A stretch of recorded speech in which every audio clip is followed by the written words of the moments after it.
All right, use the properties of exponents to simplify. So again, the same thing. Hopefully you didn't need to even watch this one because you're good. Would be 12 squared is 144. F to the negative 6, g to the 12th over 3. Ooh, you know what? I'll show you in just a second. F to the negative 9 times 2 is 18. Okay. Switch those f's around. Is 144 should be divisible by 3, which becomes 48. Okay, so we can cancel those out. And then I'm going to have f to the positive 18 on the numerator, g to the 12th, and then f to the positive 6 on the denominator, but hopefully you can see I can cancel out some of those f's. So I'm going to have 48f to the 18 minus 6 is 12. G to the 12th. All right, have a good rest of your day, Kevin. Look, you're famous. You're pre-calculus famous, Kevin. G to the 12th. All right, next question. Factoring. Okay, factor each expression. So here's one thing. If we have x's or the same exact variable in all terms of your polynomial, let's take that out. And in this case, 7 can go into 56 also. So this first one, I'm going to take out a 7x. And that's going to be what's on the inside here. If I take out 7x, is just 1x left plus 8. And that first one's completely factored. Okay, this next one is a basic polynomial with your first term as a 1, which means we're just looking for two numbers that add up to be -1 and multiplied together to be -72. And that is going to be -9 and x plus 8. Okay, if you multiplied those together, you get x squared minus x minus 72. It's going to be the same for C. Let's see if that's as easy to factor. Since that's a 1, we're just looking for two numbers that add up to be -8 and multiplied together to be +16. And I think that's -4 and -4. So this is x minus 4 times x minus 4, which is just equal to, if you'd rather write it, as x minus 4 squared. Oh, this last one, the bell's about to ring. The difference of squares. If this is a perfect square and this is a perfect square and this is subtraction, we already know what that's going to be. The square root of x squared is just x. Square root of 49 is 7, so we have -7 and we have +7.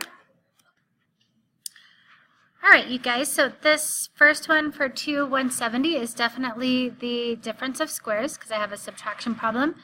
And each of these terms is a perfect square, so 4x squared and 9y squared. So what that looks like is sorry you guys, in one parenthesis I have 2x because 2x times 2x is 4x squared, and then I have 3y because 3y times 3y is 9y squared, and then one is a plus and one is a minus. Now the second one looks a little bit trickier, but I promise you it's not. If I take out 2m cubed,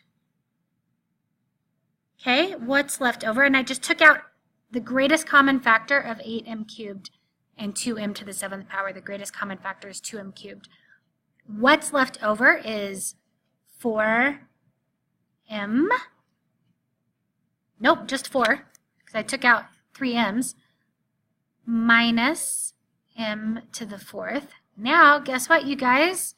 You guessed it, this is a difference of squares because 4 is a perfect square and m to the 4th is a perfect square.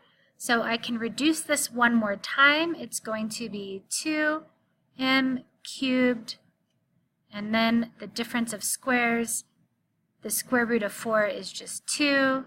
The square root of m to the 4th is m squared. 1 is plus, 1 is minus. Now think to yourself, when we are factoring a polynomial, we're factoring to try to find the zeros. So at this point, I could find, this one's going to have 3 zeros, right? 0, that's going to be an imaginary number. And this one is going to be the square root of 2. Okay, and those are going to be my 3 zeros. But let's keep going. All right, so this next one, since every term, this is one of those things where the first thing I'm going to do is, since every term has a b, I'm going to factor that out, which means one of my zeros is just 0. So I'm just going to take a b out, and that leaves me with b squared plus b minus 6. Now, since this leading coefficient is just 1, I'm looking for two numbers that add up to be 1 and multiplied together to be negative 6, which is, it should be 2 and 3, right? So I still have b on the outside. I need to get rid of that. I still have b on the outside.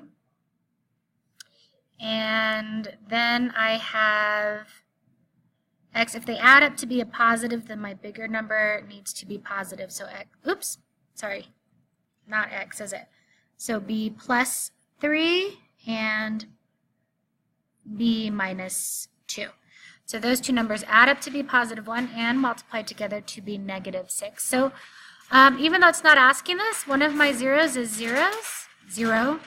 One of my zeros is negative 3. That makes this 0. And 1 is positive 2 because that makes that 0. So you guys, worst case scenario, if you have to graph this to help factor it, you could find your zeros and see if that gives you an idea of what numbers you're looking for. Okay, what's next? Guys, we still have so much. Factor each expression. So the same thing, my leading coefficient is 1, so I'm looking for two numbers that add up to be positive 8 and multiply together to be negative 9. So one has to be positive, one has to be negative, so that's going to be, the bigger one is positive, x plus 9 times x minus 1. Cool.